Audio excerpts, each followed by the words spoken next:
Everybody gets the visibility of seeing us do something awesome for about 60 to 90 minutes, and then they don't see the other 90% of the time as a fighter pilot and how you live the life. Again, very similar to sports. You might take 10,000 shots for the last second shot of the game, and everybody sees that shot, but you don't see the behind the scenes, the hours and the hours and days you spend preparation and time you put into it, and the sacrifice from family and all those things. Your job matters. It doesn't matter what you do on the base, what your AFSC is. You will play a critical role in everybody's lives as they go about their business, also trying to put those airplanes in the air. At the end of the day, there's a little bit of skill in it, but I think it really comes down to mentality. You have to be sharp and focused mentally every day that you go out there, and if you do that, I've not seen many people fail when they keep a strong mental attitude when they approach flying.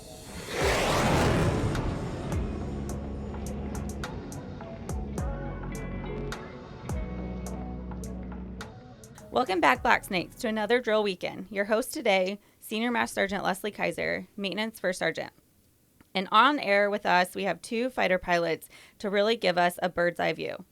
Lieutenant Colonel Jeremy Stoner and Captain Colby Scott. Welcome, and thank you so much for your time today and this interview.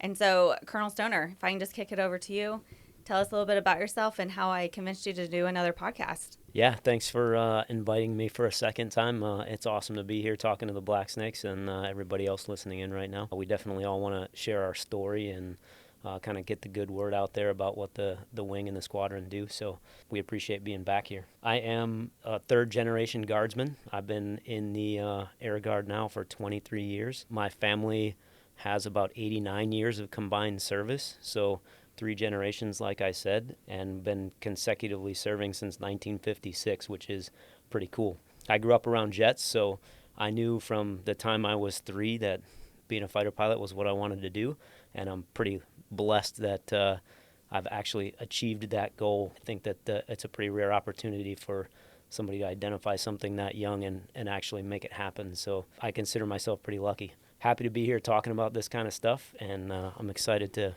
see what else we can bring up. That's crazy, 3 generations. I'm a third generation too. A lot of people don't know that. What about you, Captain Scott? Yeah, first, thanks a lot for having me today. Same thing, 3 generations as well. Started actually with my dad's uncle. He was a pilot. He went through Vance. My dad, same thing, pilot, went through Vance, and I was 40 years later going through Vance as well. That's a pilot training base for those that didn't know. So combined, it's been about 60, 70 years of service as well. All pilots. I was the first fighter pilot in the group. Other than that, I didn't always want to be a pilot. It was just kind of something I thought about. I know I always wanted to serve. When I was 10 or 11 is when my dad came home from one of the deployments just post 9/11, and one of those memories that kind of stuck with me throughout my life was seeing him come out the C-130. That's what he was flying at the time, when me and my brothers and my mom were all waiting for him. And it was at that moment I knew I wanted to serve. I just didn't know what capacity I wanted to do it yet. After college is when I really got into aviation, and then I just made my way eventually to the Blacksnakes. So that's the road I took to become a fighter pilot. Unlike Lieutenant Colonel Stoner, I didn't exactly know that's what I wanted until I was a little bit older in life, but once I found that road, I kind of went after it with all I had. So combined experience, 35 years, and we're third generation serving. I think that is something to be said. So I have to ask, is it cool to be a pilot? I'm just going to kick it off with what I want to ask first. Is it cool being a pilot? Yeah, absolutely. It's got to be one of the coolest jobs ever. Like I said, I feel really lucky to be here, and I'm pretty proud of the accomplishment to make it to this point. But yes, being a fighter pilot is awesome. There are times when, I can't believe that I get paid to do this. I love it. I think the exact same thing. I love it. I come from a sports background, and that kind of falls right into place with being in a fighter squadron. To me, it's not so much, it could be any plane, kind of like we've gone through a plane conversion, but it's the kind of the squadron and the people you work with every day that really makes the job important to me, and why I continue to do it, especially why I continue to do it here at the Blacksnakes. Is there a way you can help us understand and give us that view, what we think you do as people that don't fly, and what you actually do, like that little reality check? So outside of drinking beer and eating drinking coffee and eating popcorn, that kind of thing? Yes. Okay, so everybody sees us do that, which is awesome. And give maintenance a hard time. I just have to. Yeah, give maintenance a hard time. That's all part of it. That is part of the job for sure. I think it's in the description when you sign on the bottom line. I think that that's a great question, because there's so much that goes on behind the scenes for us because of the classified environment we work in and where we conduct most of our briefs and debriefs. People don't really see what's actually going on. I feel like maybe there's a perception that we just kind of show up to the ops desk and check the weather, and then a couple of dudes are like, hey, do you want to go fly? Yeah, let's go fly these jets that they have available, and we'll just kind of rip around Indiana and have some fun. And we do rip around Indiana and have some fun. But behind the scenes, you show up probably 3 hours before you're going to fly. You do some mission planning for a little while, which is pretty intensive on some of the computer systems that we have and loading data into the jet to prepare for the flight. And then you brief for a solid hour with whoever you're going to fly with that day. And that's all scheduled well in advance so that we can knock out specific training requirements or do upgrades. We have an instructor pilot flying with a student, and those kinds of things are very well planned out. That 1 hour brief is very detailed about what your objectives are for the day, what you're going to accomplish, exactly how you're going to do it, where you're going to do it, and all those kinds of things. And then you walk down to AFE and put all your gear on, hike out to the jet, fly for an hour and a half, and then when we come back, we have to download all the data that the airplane can store for us so that we can debrief. And then those debriefs generally take a minimum of an hour, sometimes up to 3 hours, depending on what you are doing, whether or not it's an upgrade ride or an evaluation. So there's 6 to 7 hours worth of your day just invested in that 1.5 hour sortie. And I would say the good majority of it goes unnoticed by everybody else. So while we do get to go out and have a great time and do some really fun things, there's a lot of work that goes into it, I think is... Yeah, I think you definitely hit the nail on the head. Everybody gets the visibility of seeing us do something awesome for about 60 to 90 minutes, and then they don't see the other 90% of the time as a fighter pilot and how you live the life. Again, very similar to sports. You might take 10,000 shots for the last second shot of the game, and everybody sees that shot, but you don't see the behind the scenes, the hours and the hours and days you spend, preparation and time you put into it, and the sacrifice from family and all those things.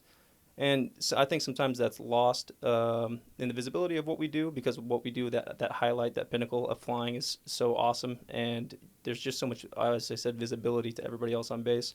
But there's so much time and effort that goes into it to make sure that we're, one, being tactically relevant, and also, two, being safe while we're doing those operations flying. Because at the end of the day, if we're not being relevant tactically and safe, we're going to end up missing our mark. And potentially there'd be a fault on us, and it hurt us at the end of the day, and that could lead to us not having a fighter mission anymore. You ever get nervous to fly, or does it change throughout the years? Yeah, I think as you fly more often, you build confidence. You build, a little more ability and trust in your abilities. I think that, I know that the first couple of times I flew the A-10, it's just a single-seat airplane. There's no two-seat models out there. You have to really work hard and focus. And when you walk out there the first couple of times, you have to know that you're ready to go, because it's intimidating to strap on a multi-million-dollar jet with no one else in it and go, yeah, I'm ready to do this. It's going to be great. I'm left to my own devices. So, yeah, exactly. So, yeah, there's definitely some nerves, and I think that's good most of the time, too. It shows that you're engaged and you're serious, and, you put the effort in that you need to be trusted with an asset like that. Yeah, I think the same thing. There's definitely a lot of nerves at the very beginning, especially going through pilot training and the fear of elimination and, getting through the training programs. And then as you start rolling into it and getting more sorties, getting more hours under your belt, you kind of lose that nervousness, at least in my perspective, over time. Until something happens, 500, 700 hour mark, and then you scare yourself one more time just because you're being maybe a little complacent, and you're like, okay, time to bring it back in. You make yourself a little bit nervous 1 or 2 times, and then really, really kind of nail down on your things that you do leading up to a flight, like briefing, debriefing, and then making sure you're executing correctly. And in my opinion, I think the nerves go away over time if you're always staying consistent with that process of preparation and debrief. So, Captain Scott, you mentioned on one of the questions I had, how typical does the training look like for you guys? And you also alluded to elimination during the training. Can you expand on that? Yeah, so the timeline to get through UPT, the pilot training process, is somewhere in between 12 and 18 months, depending on the track. So being a fighter track, it's going to be about 12 months of pilot training, and then a couple more at IFF, the lead into fighters, and then about another year or so at the basic course for the F-16 now. So all in all, about 2.5 years to get through that whole process. In that process, you have to consistently be executing and flying well enough to continue to progress with the rest of the class. And like even in my situation, I got to a point where we call them hooking or failing rides. I had hooked a couple of rides, and I think the biggest piece on that is to not let that create a snowball effect in your mind or doubt yourself, and to continue to push forward and just do the things that you had been doing up to that point. Really engage in the preparation of those flights, and kind of let it just kind of roll off your back when you have those issues. The elimination process in pilot training can be really scary when you're going through it, because you're like, I could have one flight today that's bad, and that could be it, and then my career's over, and I have to move on and go do something else. And it's got to be like just like roll on to the next thing. Like let it go past your mind, and then just do as well as you can on that sortie. Go on to the next one, and just kind of clear it mentally. There are a lot of people that kind of struggle in that process, but if you use kind of teamwork and getting through those schools, I guess, with the class that you're in, because everybody's going through that same grind, it makes it a lot easier, and you can kind of rely on other people, and that's kind of where you build that like fighter pilot squadron mentality. Is that training also to help realize what the severity could be? You get one shot because that could be your one shot, and then something fatal could happen or a mishap? I would say yes, because every day you're going to go out there, and you need to make sure that you're executing safely every single day. And those programs are built in a way that they will eliminate pilots if you're not acting safe, but there is some skill behind it as well. We kind of joke around with the squadron that we can teach like any monkey how to fly a plane. Like, just, Are you saying I can learn how to fly? we can teach anybody how to fly is what we say. But at the end of the day, there's a little bit of skill in it, but I think it really comes down to mentality. You have to be sharp and focused mentally every day that you go out there. And if you do that, I've not seen many people fail when they keep a strong mental attitude when they approach flying. How do you work up or get to that strong mental attitude? I personally have always thought that that's something you're kind of born with. People just have it or they don't. It's kind of a mentality. I believe you can work on it, but I think everybody that wears a uniform has that mentality in some sort of capacity. So maybe you just need to kind of sharpen that part of your mind in going into those programs. But yeah, at the end of the day, it's kind of lean back on your other experiences in life where you may have been successful, and if not, really the group or the class that you're with, kind of like the fighter pilot mentality with the squadron, like lean on your friends, lean on the people around you to get yourself through. I like that teamwork aspect. Yep. Do you have any thoughts on that, Colonel Stoner? Yeah, I love it. I think Colby's spot on. There's definitely, to get into this business in the first place, you've got to have an attitude to just, even be selected for one of these positions, and then to start pushing through pilot training. It's definitely, they'll weed you out right away if this wasn't something that you really desired to do. And I think most of us have the desire needed to push through and make this kind of thing happen. Yeah. So how fast are you guys really going? That's a great question. When What's are we the talking? radar say? We can go. There's times when you go a little slower, and there's times you can go pretty quickly too. You can go at certain places in the MOA. You can go past Mach 1 at the speed of sound, and there's other places where you can't do that. So, for the most part, we're not going that fast. Okay. For just a general reference, we could call it 400 to 500 miles per hour, but that'll be specifically in air-to-air fighting. Yeah, Wow. so it's pretty quick. Yeah. And how does your body handle that?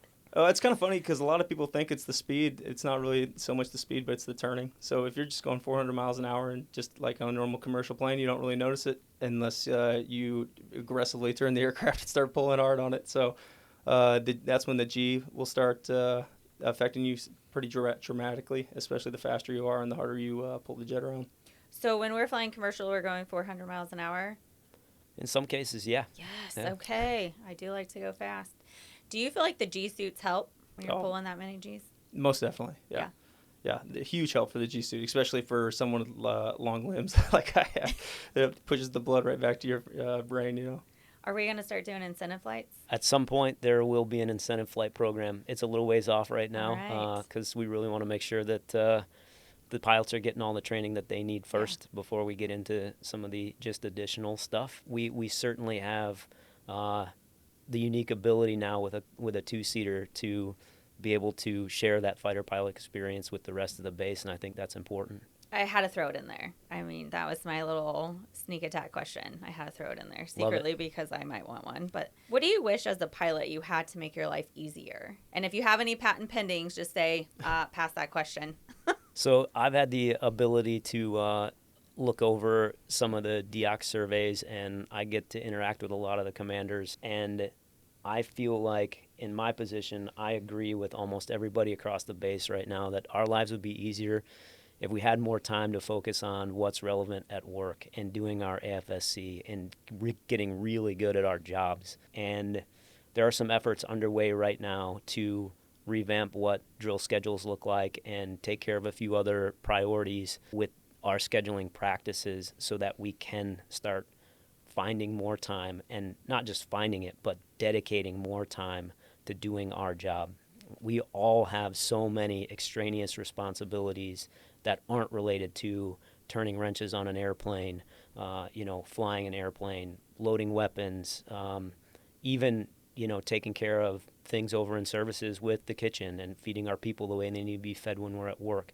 Every job on the base is geared toward putting an airplane in the air, and we all need time to focus on that job because that truly is our mission and what we need to do. So I'm hoping in the future, through work with Chief Hoop and a Tiger team, we can get to a point where we move all of those additional responsibilities and actions to a logical time that can be condensed, and then we can spend a more significant amount of time getting really good at what we're supposed to be doing. It's nice to know that DEOCs, that people are being heard with those surveys and results. Is there any patents you have out there pending that you want something different as a pilot? No, I think you said it perfectly well. The only thing I wish is I had the A10 cockpit back, but other than that, no, that's about it. Nice. What's your favorite, coolest, or most unique aircraft you've gotten to fly, and why? My experience has been fairly limited. I did pilot training, so I got to fly, the T-37, which was pretty cool. That was phased out probably well before Colby got to go through training. That was a fun airplane. I got to fly the T-38, which is pretty quick and agile, but I spent 19 years in the A-10, and when you get, that kind of experience and that kind of,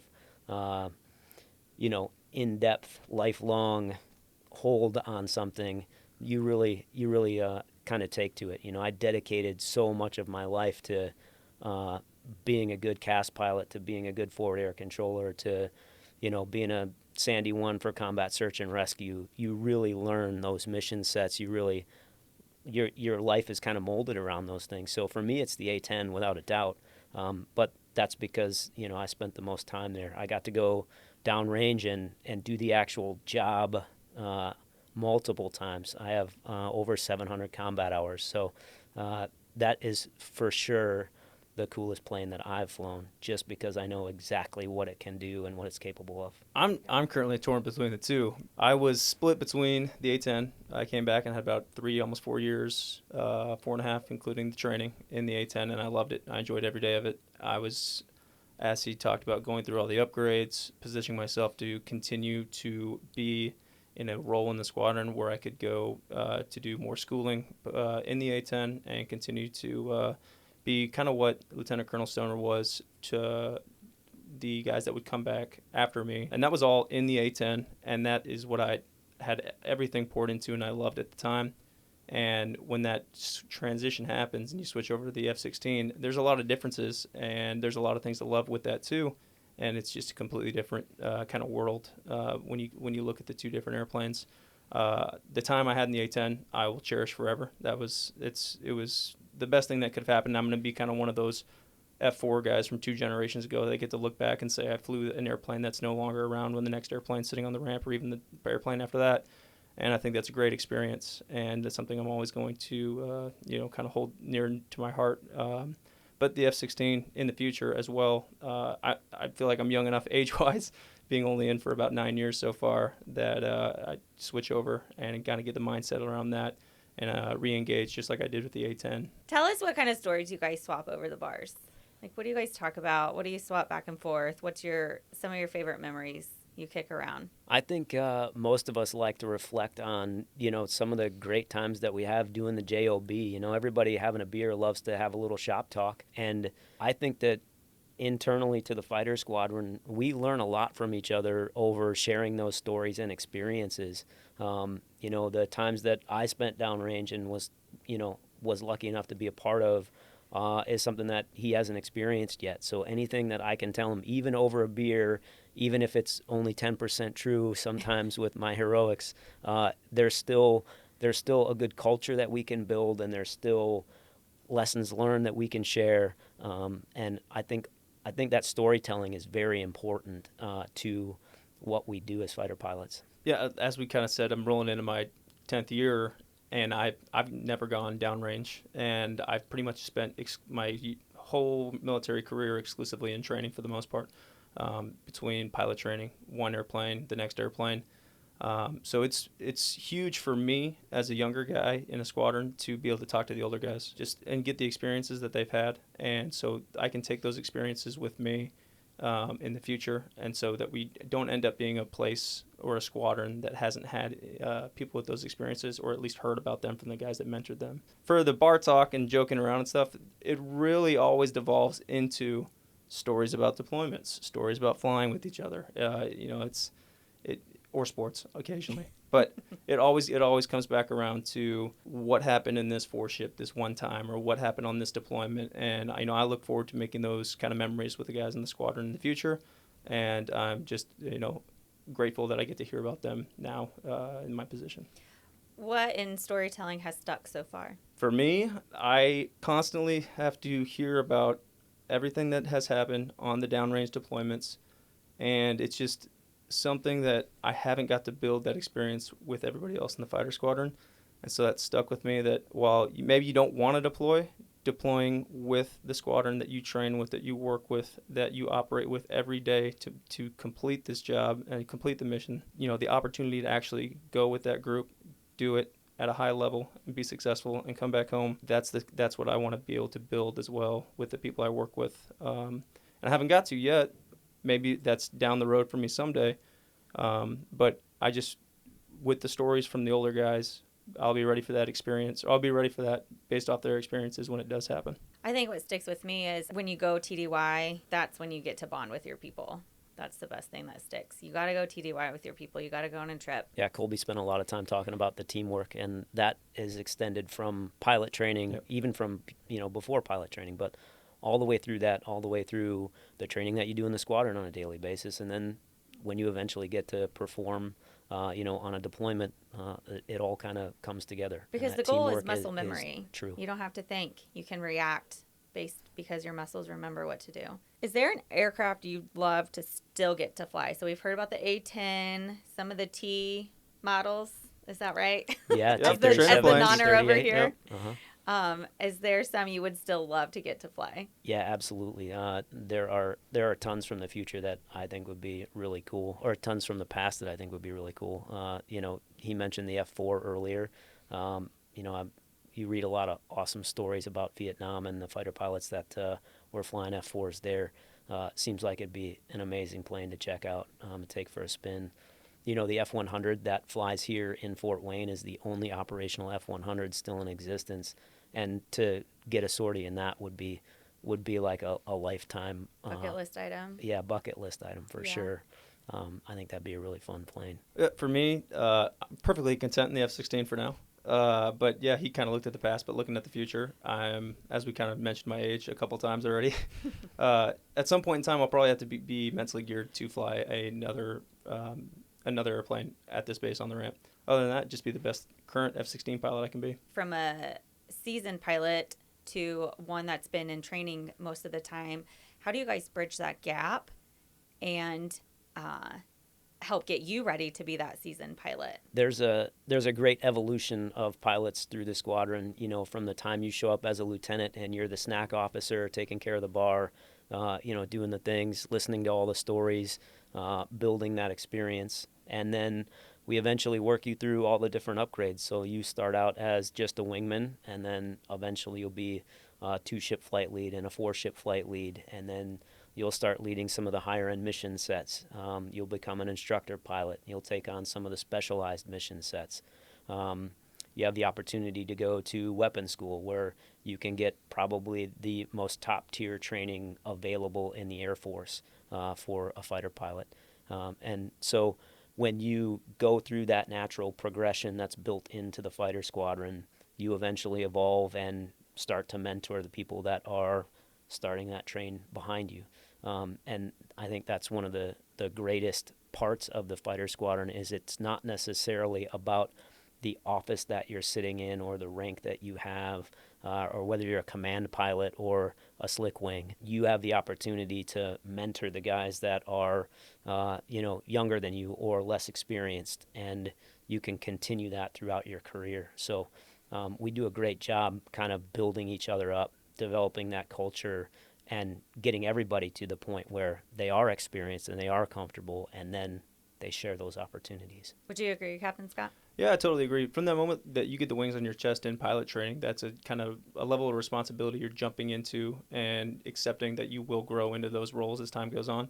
And I think one of the fortunate things we get at Fort Wayne currently with the conversion is we've had guys that are going to go through my age or similar through all these upgrades that Colonel Snow talked about and are going to get completely reset back to square one in a new aircraft and go through all those upgrades again. And so when those guys are in the leadership roles in the future and the experience that the next generation of young pilots is looking forward to or looking to for guidance, those guys are going to have gone through all those upgrades, reset, gone through upgrades completely again with a whole new plane, a whole new group of instructors. And so that experience level is just going to continue to build over time, especially through the conversion. We've talked a lot of pilot stuff, aircraft stuff, T models. I don't know how cars got in here in sports.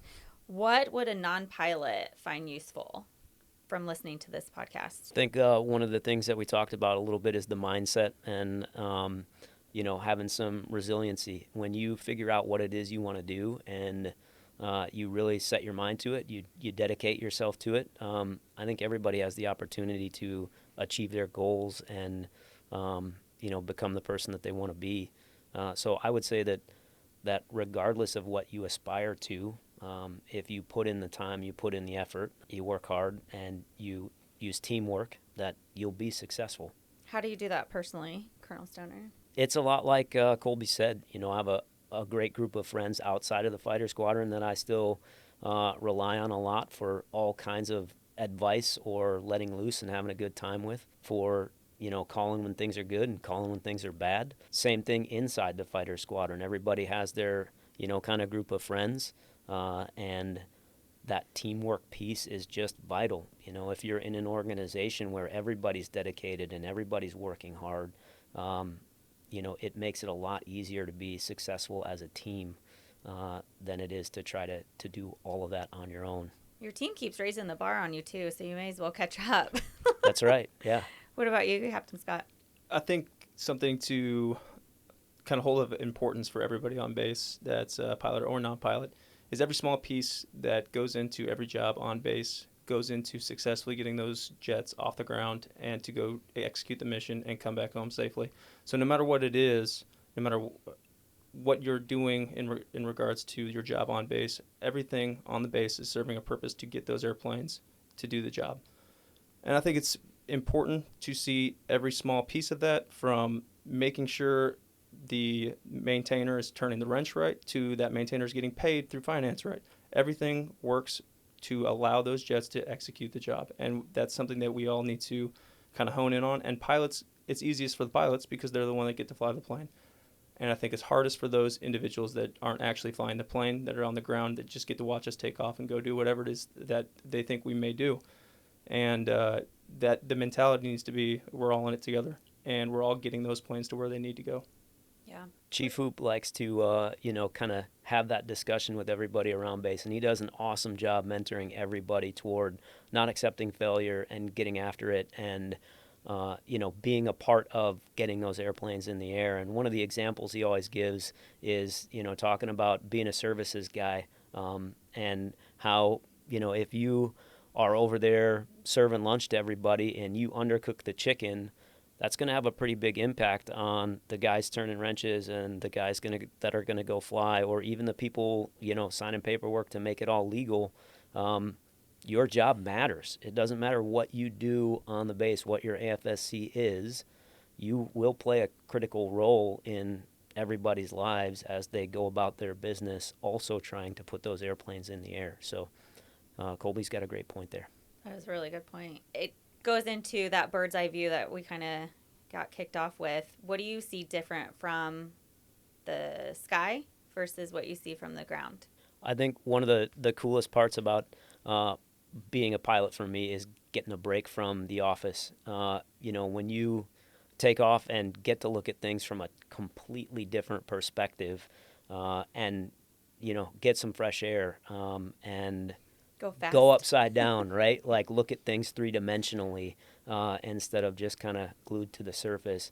It does make a big difference. It does change your perspective. And for me, I don't do well just sitting for very long. I'm fidgeting as we talk right now. So I do need to get out and physically be doing things. So, taking off and looking at things from another angle is always the best part of my day.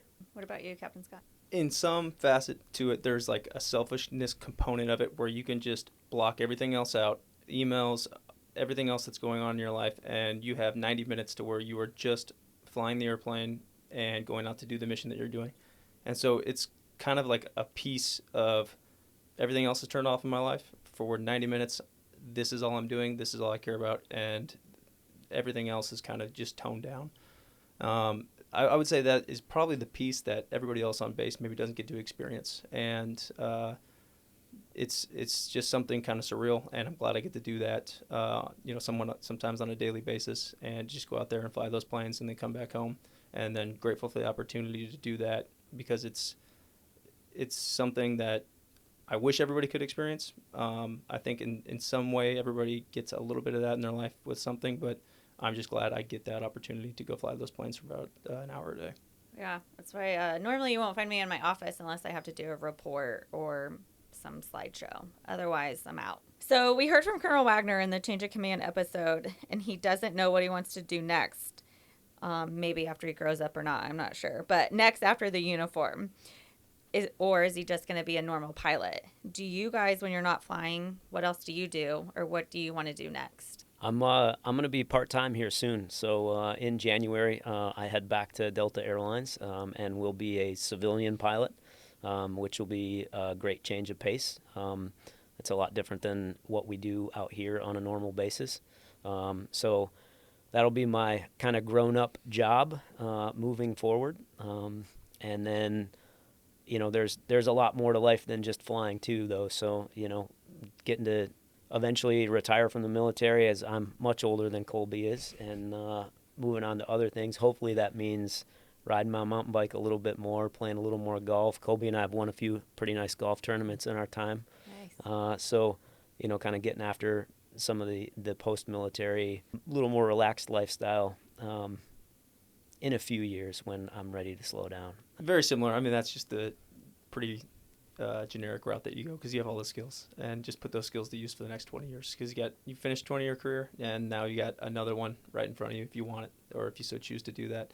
But I don't know. I just bought a acreage in Oklahoma, so I might raise horses or something with my wife. Who knows? Yeah, Who knows what the cows. future has? Yeah. Well, help Colonel Wagner figure it out, because we still need him around. Is there any pilot wisdom, or just wisdom, you'd like to leave with someone today listening that is interested in the military or being a pilot? Absolutely. I would say, if you're interested in the military or being a pilot, just come out to the base and check things out. We have an awesome recruiting team, and I think they've evolved in recent years to really get away from being someone that younger people are intimidated by or told, not to sign anything with, to really being mentors to have the ability to explain exactly what goes on at the base, show you what kind of opportunities we might have, show you what kind of bonuses and incentives there are before there's any pressure for you to sign a piece of paper saying this is what you want to do. Come out and check out the air show this summer. In July, we're going to have an awesome air show free to the public that will be amazing. And if you think you're interested in the military or aviation, it's a great place just to meet like-minded people and see some great things, meet some of the military members that will be out there working, and kind of see the day-to-day that goes on behind the scenes, inside the wire, as they say. I think specifically towards people that want to become a pilot, especially a fighter pilot here at the Blacksnakes, don't play keep a secret. Like, come meet the pilots, talk to the pilots often, let them know your intentions. Don't make it some taboo thing you keep to yourself, or you don't want to say anything, be made fun of or something like that, because if there's a will, there's a way most of the time. And the key is really not just turn in a resume and hope, because that really won't get it done. You need to go and talk to the pilots, talk face to face, let your intentions be known, and say, this is what I'm doing. What do you think I can be doing better? What do you think I need to do to make an interview board? Those kind of things, because I think everybody at the base, if they put their mind to it, can have the opportunity to join the fighter squadron as well and become a pilot. They just need to progress and do the things that they need to do, and kind of take a step back from that kind of the digital age of just turn in a resume and hope, and come talk to the people face to face, as we kind of talk about all the time. See how the teamwork dynamic is, and show that you can be part of a team. I think anybody that wants to have an opportunity to come over and talk to pilots, there's always those opportunities, and I think they should take the time to do that. Always let your intentions be known is my kind of go home point. Yeah, I appreciate that. Any last words you want to say to the team? No, again, I appreciate the opportunity to be here talking about this. It feels pretty selfish to just focus on fighter pilot things, but I hope we shed a little bit of light on what that job actually looks like. And you guys are doing a phenomenal job getting out to all the different shops around base, so everybody has the opportunity to share. So thanks for letting us be a part of that. Yeah, absolutely. Yeah, 100%. I 100% agree. Appreciate the opportunity to come and talk. And then I just hope that it kind of resonates with everybody that, this is one large family and team, that everybody needs to, talk to each other, get around, hang around with each other, and, I kind of figure out everybody on a first last name basis, and not just some random person that works in some random shop. I think that's key to success at the Blacksnakes. Well, what do we do? Share a few emails, and now we go way back, all of 30 minutes. Oh, yeah. See, it's fine. Exactly. Well, thank you both for your time today. Huge shout out to NEI, Callie and Hannah, for helping us out and using their studio. Also, a special shout out to Solomon at Leo Junior Senior High School for helping with some of the questions. Blacksnakes, please share the show, subscribe, leave a review. We want this to be the fastest growing military podcast out there, and it's because of people like you. Storm hell. Storm hell. This is the official podcast of the 122nd Fighter Wing. Views and opinions expressed do not necessarily reflect the views of the 122nd Fighter Wing, Air National Guard, or United States government. No endorsement of any person or business is ever intended.